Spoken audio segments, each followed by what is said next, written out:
Dear 2020, the year that brought the whole world into lockdown, the year that people can't travel as freely as they used to, and the year that families from different countries can't gather for special occasions and funerals.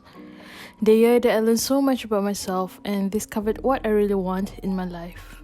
2020 for me started with the end of my exchange semester where I spent the best 5 months of my life in Europe, then coming back to Singapore for my final semester in university. It went by like a blink of an eye, with no graduation ceremony, which I was looking forward to, that I even got a dress for it. But now my fashion tastes have changed and I probably won't wear that dress anymore. 2020 was the year that I decided to clear my wardrobe. As I learned from exchange, I can live with fewer clothings. Now I only wear neutrals, black, white, beige, grey, browns, and sometimes a little pastel pink and blue. How I went to wanting every color of clothes or shawl to only having less than 10 colors. 2020 was the year I tried to be more minimal and intentional with what I purchase and bring into my life. Every time I want to buy something new, I put it in the cart or my wish list for at least 2 to 4 weeks before purchasing them, or just don't need to buy them anymore. 2020 was the year I tried to be more environmentally conscious, not buying fast fashion and avoiding brands that aren't sustainable or practicing fair workplace ethics.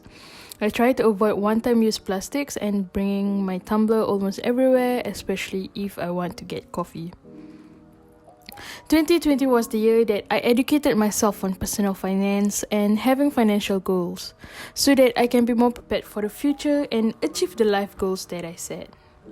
2020 was the year that I find myself spending too much of my time on Instagram, especially at the start of quarantine. It was to the extent my fingers automatically opened Instagram when I opened my phone when I was bored. From then on, I tried my best to stay away from Instagram by practicing frequent deactivation of my account unless I really have something I want to share.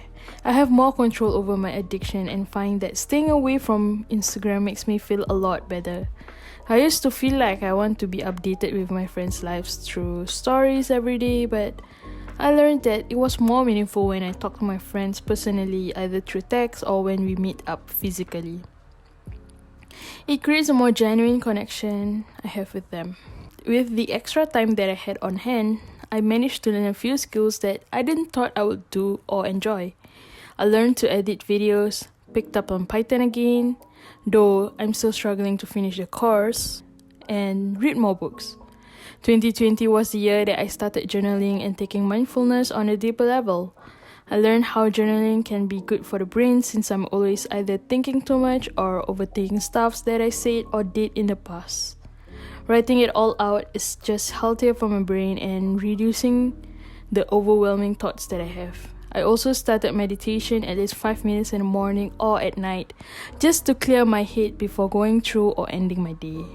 This year, the quote, "They plan and Allah plans," surely Allah is the best of planners, Quran Surah 8 verse 30, was probably the most apt. I planned trips and how I wanted this year to go like, but surprisingly Allah replaced it with perhaps something that's better for me. I would say I came out of 2020 a better me, and I hope to always be improving and learning throughout 2021 as well.